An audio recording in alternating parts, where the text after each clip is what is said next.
Hi, this is Mrs. Toman. Welcome to the Screencast for Falling Objects.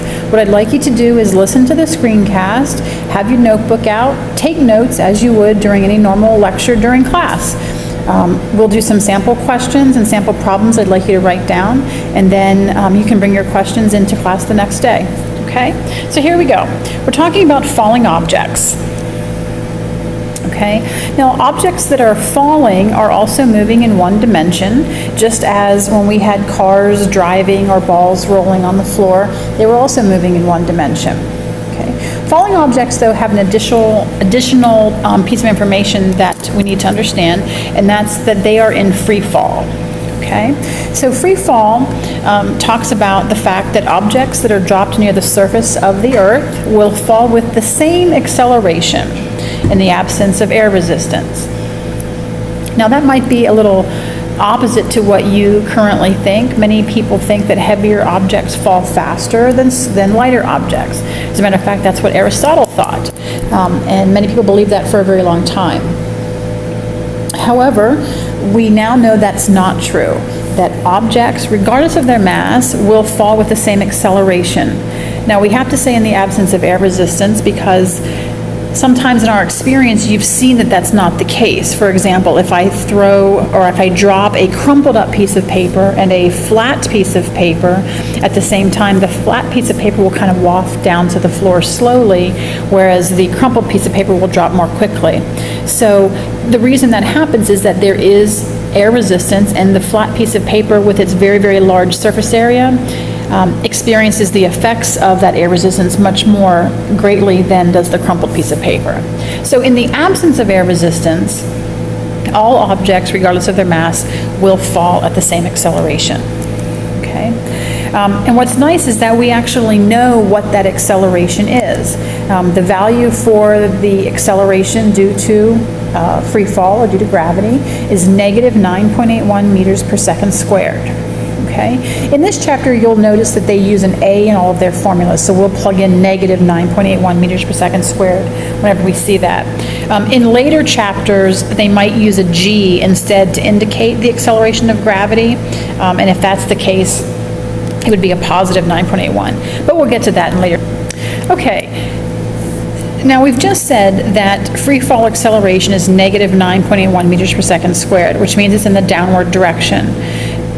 Now, sometimes students get confused and think that the direction of acceleration corresponds to the direction of motion. Hopefully, you now understand that's not the case. The direction you're moving corresponds to the sign of your velocity.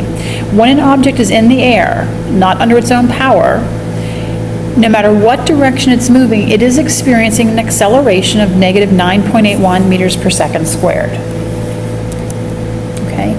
This makes sense when you think about it. We know that if we throw something up, it's going to come down. It's not going to keep going up. Thinking about our signs should reinforce that idea. If we throw a ball up in the air, it has a positive velocity. And as it goes up in the air, if its acceleration was also positive, it would just keep going up faster and faster. And we know that's not what happens. What we see happening is as we throw the ball up in the air, it slows on the way up until it gets to its peak. And then at that point, it begins to come back down again. The entire time the ball is in the air, whether it's on the way up or the way down, it's experiencing a negative 9.81 meters per second squared acceleration. Let's do a problem together, actually a couple of problems. When we do free fall problems, it might seem that they don't give you a lot of information in the problem, but actually you can assume quite a bit. Okay, so let's look at this first problem. A tennis ball is thrown vertically upward with an initial velocity of 8.0 meters per second. How high does it get? So that's talking about at the very highest point that it goes up, what is that displacement? And then also how long will it take to return to its starting position?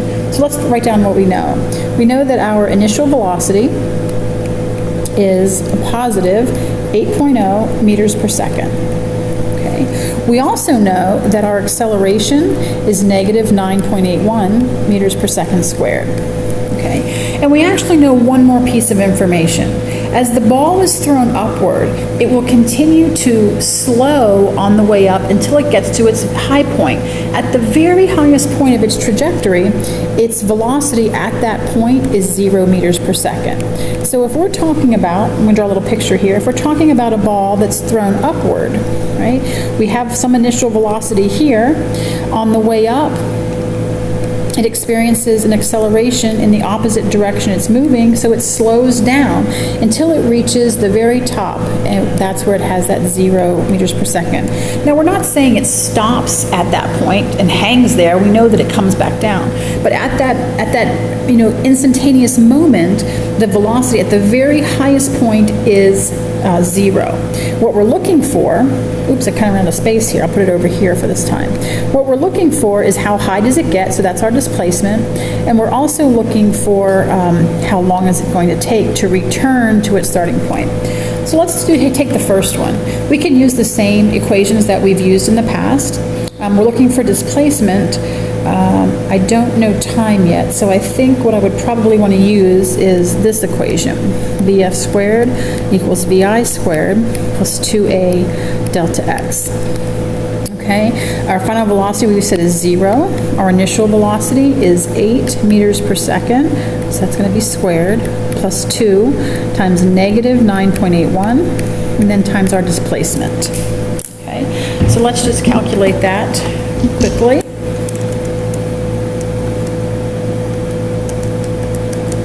Okay, so I get a 3.26 meter displacement. Delta x equals 3.26 meters. For the next part, how long will it take? Okay, we can use, let's do this one. Vf equals Vi plus a delta t.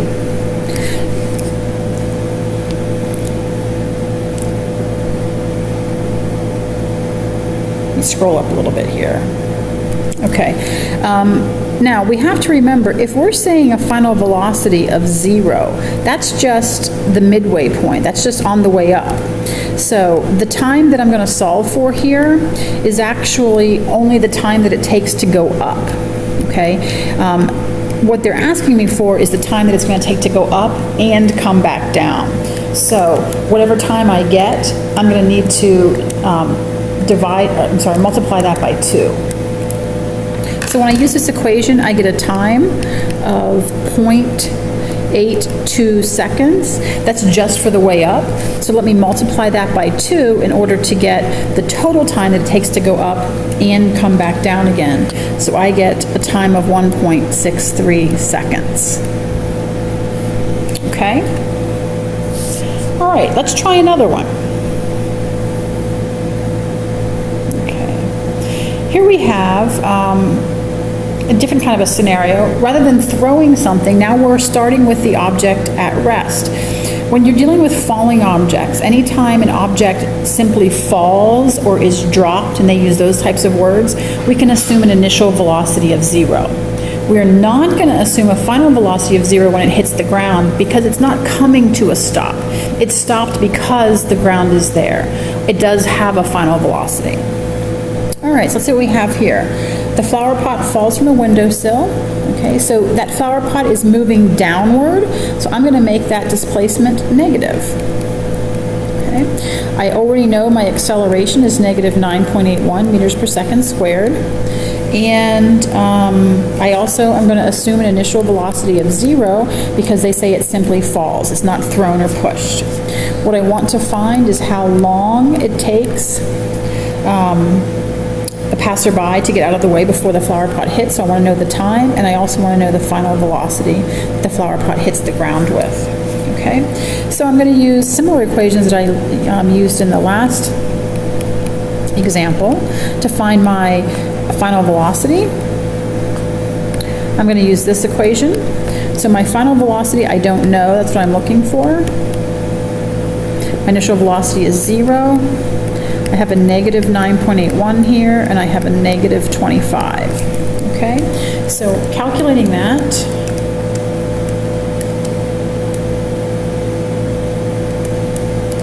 gives me 22 meters, 22.1 meters per second. And that's in the downward direction, so I'm going to make sure to add that negative sign onto it. Okay. The next question is, how long will it take? So I can use, let me try something different. Let's use this one.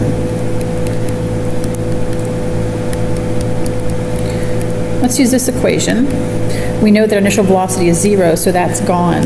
So I have negative 25 meters equals 1/2 times negative 9.81 times my time squared. This will give me my time. Now you could use another equation, that would be fine.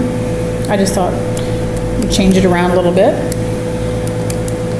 And I get a time of 2.26 seconds. Okay, that's the end of our screencast. I hope you learned something. Bring your notes to class tomorrow and we will do more practice problems and have some concept questions based on falling objects. Thanks a lot. See you tomorrow.